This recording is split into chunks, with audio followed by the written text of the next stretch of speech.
Prime Minister, Ministers, Chief of Defence, Assistant Secretary General, State Secretaries, Ambassadors, Admirals and Generals, representatives of allied and partner nations, distinguished guests, ladies and gentlemen.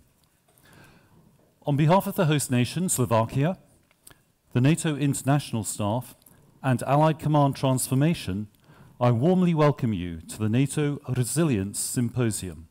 It promises to be a fascinating event. I would also like to welcome the representatives of the media who will be with us for the opening session this morning. My name is Colonel Stephen Tracy, and I will be your Master of Ceremonies for the next 2 days. Before we begin formally, I will just go over some important administrative points.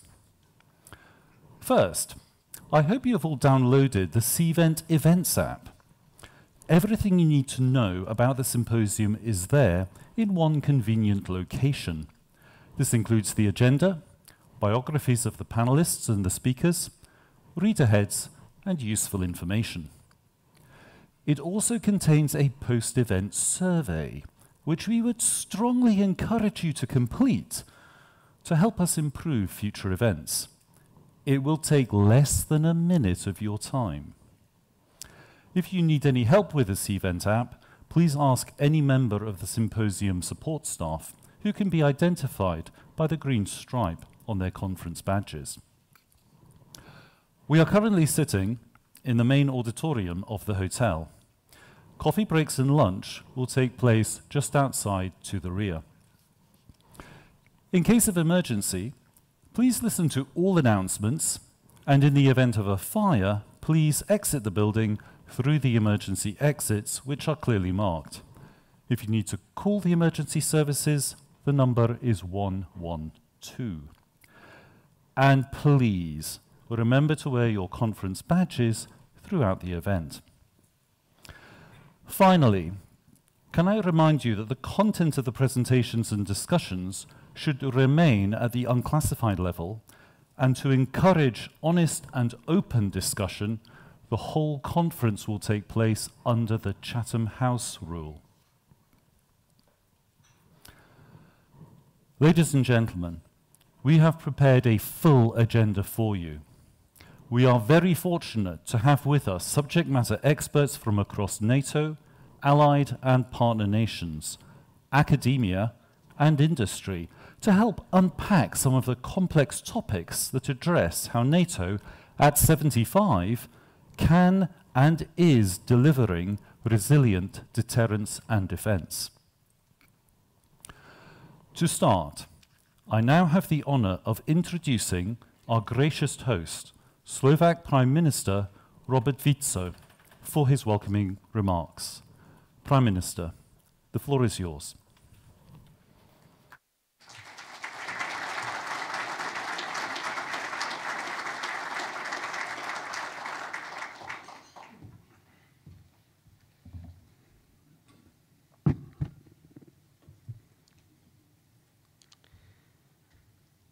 Thank you very much, dear Assistant Secretary General, Admiral, dear Ministers, Generals, distinguished guests, ladies and gentlemen. It is my great pleasure and privilege to open the NATO 24 Resilience Symposium today in Bratislava and welcome you. So welcome, Bratislava. I do not need to emphasize the degree in which the unpredictable security environment, especially because of the ongoing war in the neighboring Ukraine, affects us.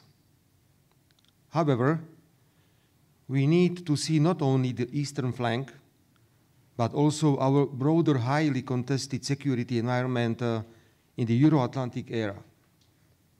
It is affected by growing strategic competition and conflicts, including illegal migration, terrorism, and fragility and instability in Africa and the Middle East. In fact, it affects our security and the security of our partners. Slovakia has been a reliable ally for more than 20 years. It is our utmost responsibility and duty to protect our citizens, defend our territory, and safeguard our freedom and democracy. My country's strategic interest has always been based on full respect for the international law, shared democratic values and norms, and fulfilling commitments and obligations. At the same time, ladies and gentlemen, we also expect that our sovereign positions will be respected. You know that sometimes we have different opinions. You remember very well that I belong among those politicians that strictly opposed the bombing of former Yugoslavia. You know that during my first term, I decided to withdraw soldiers from Iraq. You know that we do not want to recognize Kosovo. At the same time, you know very well that my government doesn't agree with the military strategy of the European Union in Ukraine. And frankly speaking, if US administration will adopt decision to stop or, let's say, to change the support to Ukraine, I cannot imagine that the European Union would pay all costs of the war in Ukraine because we do not believe in military solutions. But let me now turn to the topic of the year's symposium. We understand resilience as the fundamental basis for credible deterrence and defense and prosperity of the state. And while we all recognize that this is a national responsibility, we also understand that it is a collective commitment rooted in Article 3 of the Washington Treaty. Enhancing resilience of critical civilian infrastructure, without which we would not be able to provide proper and essential services to our population, as well as civil support to military, must therefore be an urgency for every government. Functioning infrastructure is crucial for one of our highest priorities, which is ensuring sufficient missile defense over the Slovak airspace. Solutions must be cost-effective, based on priorities and integrated civilian and military planning. When I was looking at the program of today's symposium, I was impressed by the choice of areas you have identified for your deep dive sessions. Slovakia sees a great importance in enhancing our energy security, as well as the transport and health sectors, and my government is doing everything to keep abreast of challenges. The very fact that I am speaking to you, accompanied by my colleagues, Ministers of Interior, Defense, Foreign and European Affairs, Energy, and the State Secretary of Transport of Slovakia, clearly demonstrates that strong state and societal resilience requires the whole of government approach. The days when military and civilian sectors were two worlds living in their own bubbles are gone. Civil synergy and interdependence is essential.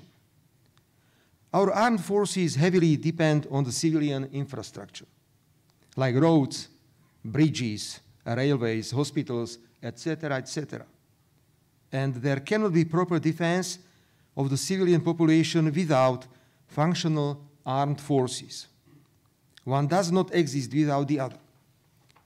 However, comprehensive approach must involve the whole society, not only the state apparatus.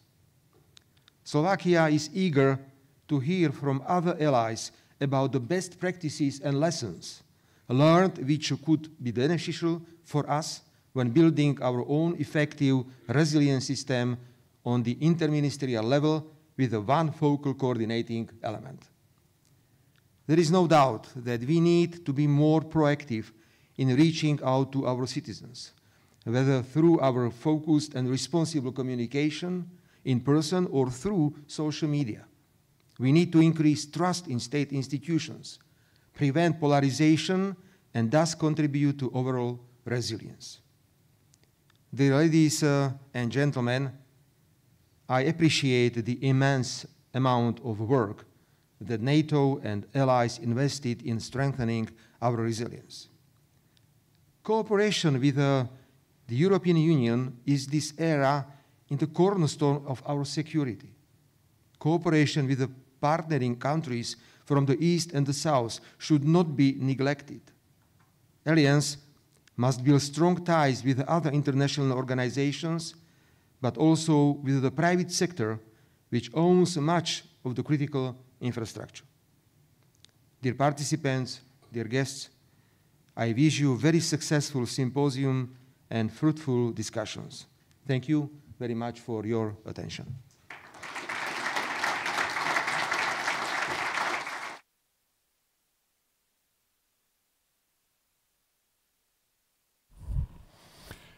Thank you, Prime Minister. Unfortunately, the Secretary-General of NATO, Mr. Mark Rutte, cannot be with us today. However, he has sent this video message. Slava, and many thanks to the Slovak Republic, to Prime Minister Robert Fico and Interior Minister Shutai Ashtok for hosting this year's NATO Resilience Symposium. Slovakia is a committed ally and has been for 20 years.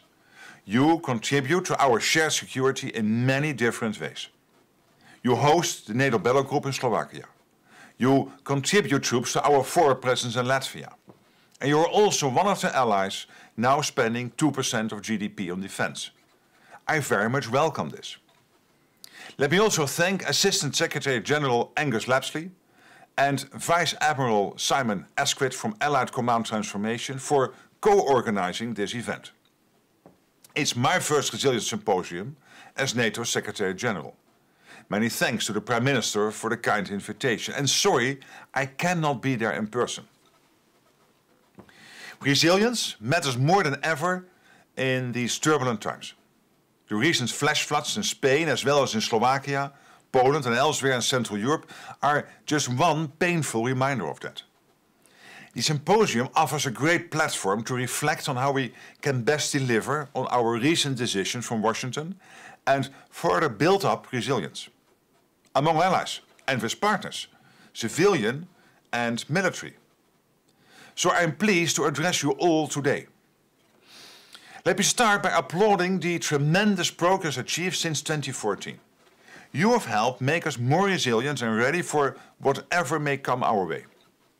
NATO's resilience baseline requirements set a high level of ambition for the alliance and have become the reference standards for resilience across NATO and beyond. We have also established collective resilience objectives and national goals. They will strengthen the alliances and allies' ability to absorb any strategic shocks and sustain our militaries in their tasks. We understand that the vulnerabilities of any ally will be exploited by adversaries to affect NATO as a whole. So it is in NATO's interest to ensure each and every ally is best prepared at all levels. All allies have something that matters to NATO's defense.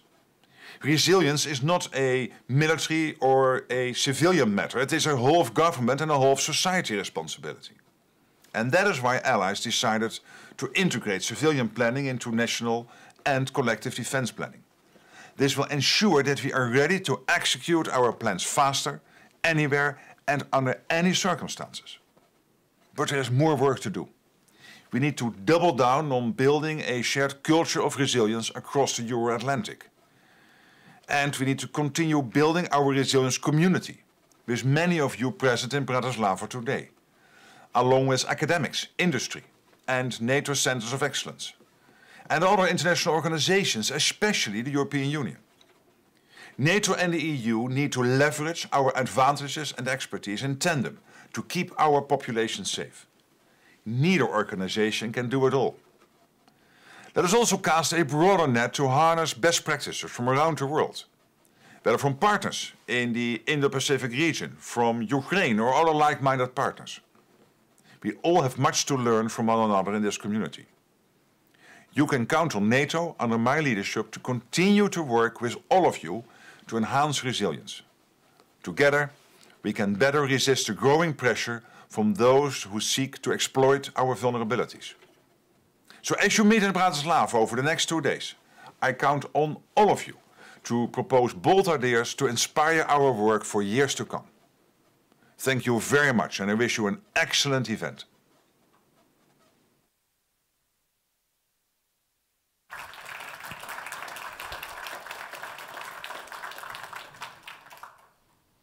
It is now my great pleasure to introduce Mr. Mateusz Šutaj-Eštok, the Slovak Minister of the Interior. Minister, the floor is yours.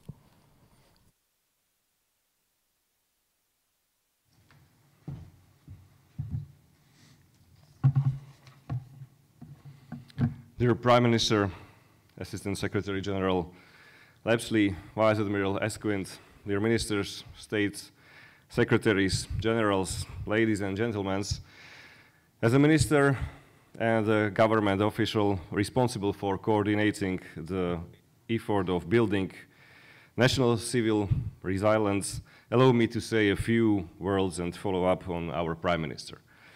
Firstly, I'm extremely glad that Slovakia is co-organizing of such an important event. For the first time in the 20 years history of our membership in NATO, the Resilience Symposium is in our soil. It is not only an honor for me to co-host this event, but also I have a personal commitment to supervise the process of enhancing our national resilience. I'm sure that we can all agree that our national and collective resilience has been harshly tested in the recent months and years.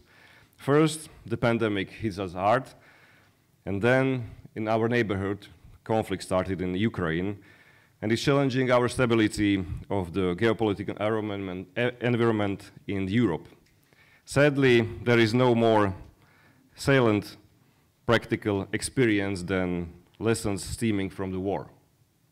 Mass movement of the Ukrainian refugees was a stress test for Slovakia on our borders, on cooperation among state institutions and non-state actors, but also on our ability to assist those who need it.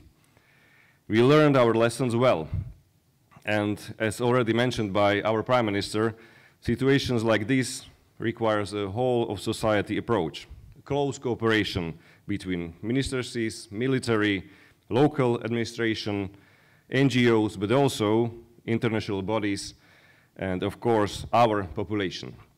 We were able to cope with the last crisis successfully, I can say. One of the reasons was our practical collaboration across different domains. It clearly showed us how much we depend on each other, but trust and professionalism are built at the times of crisis and must be enhanced every day by building our capacities, strengthening our preventions, resources, our preparedness and responsiveness. A practical example of the latest interaction of the crisis response actors on the national level was recent heavy flooding in our country, as it was mentioned. Even though these coordinated actions were more a civil emergency response, it also heavily affected public resilience and trust to the institution coherence. The days when resilience was on the sidelines of our agenda are over. We need to integrate it in our planning even more than before, especially when we are talking about our support to the military, focusing on the host nation support. Jointly shared security requires a great coordination at allied and national level. The Interior Ministry understands its homework in this matter. I am satisfied that, that our country has made significant progress in all 7 sectors of the critical infrastructure, and it's defined by NATO playbooks. And I know firsthand that one of the reasons is a better cooperation among our institutions and society. And there is yet another key player to mend its European Union. We do not separate our engagement in NATO and the EU at home. The coordination from within these organizations has become a crucial part of our crisis management. Moreover, we also think how we can make our collective response more efficient. I'm convinced that events like the Resilience Sympózium will help us to fulfill such goals.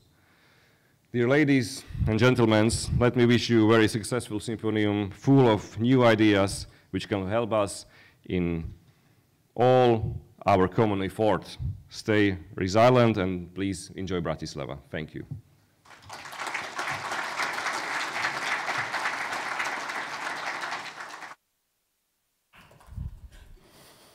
Thank you, Minister. I would now like to welcome to the stage Vice Admiral Simon Asquith, the Chief of Staff of NATO's Allied Command Transformation, for his remarks. Admiral, the floor is yours.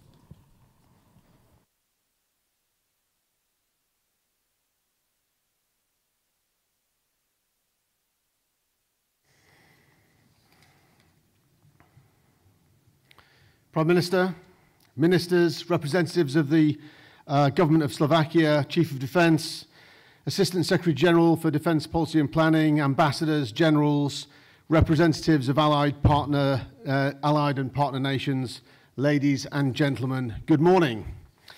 Firstly, I hope you will all show me a little resilience by enduring my brief remarks as I follow on in the steps of three great opening speeches. The Secretary General has already outlined the importance of our collective and individual resilience and how this is an issue which needs to be tackled through our shared endeavours. Although I don't want to dampen the mood too much at the outset of this symposium, I do want us to acknowledge the seriousness of the threat we face, starting with a recognition that we are already under constant attack. British MI5 and German BND security agencies have both recently commented on the unprecedented level of covert and hybrid actions we face, including sabotage, arson, and other increasingly reckless acts.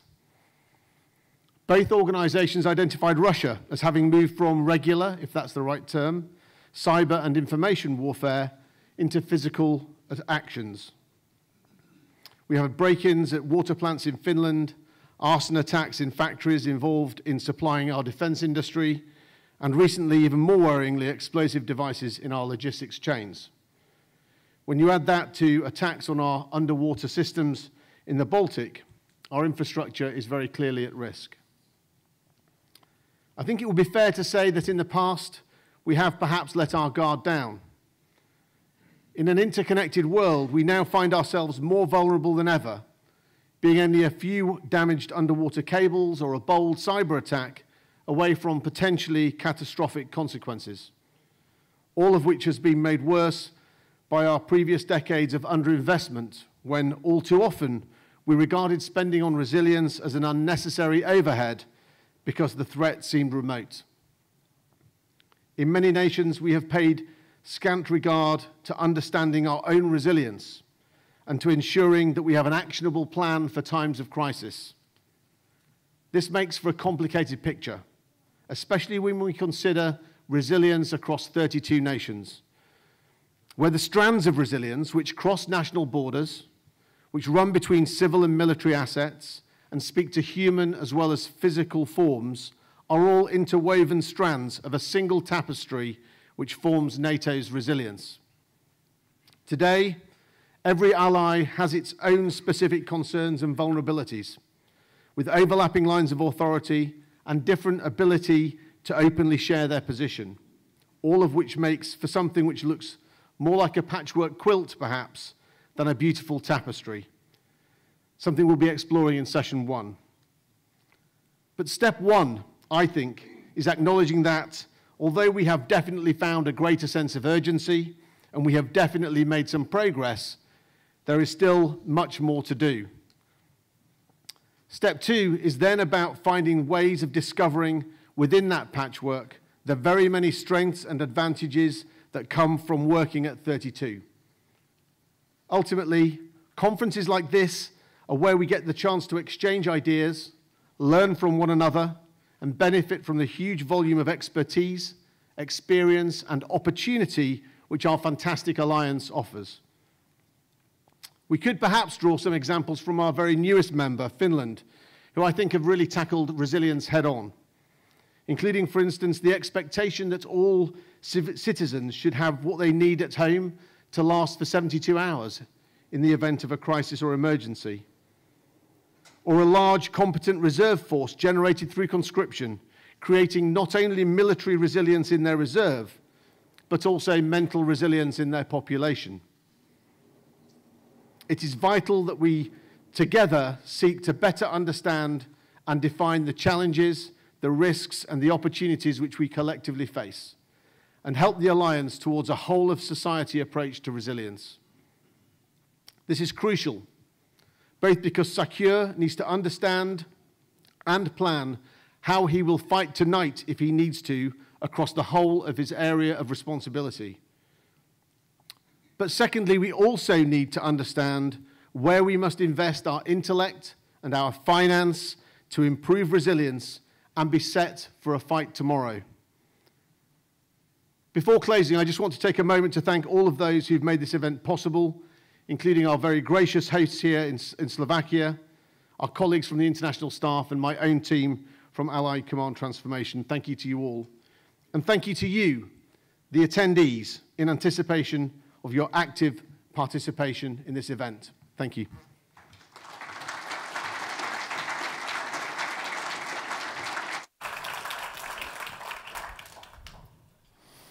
Thank you, Admiral. Ladies and gentlemen, before we start our first plenary discussion, there will be a short pause for the departure of the Slovak Prime Minister and his delegation. May I ask you all to remain seated in the auditorium while the official party leaves? Thank you.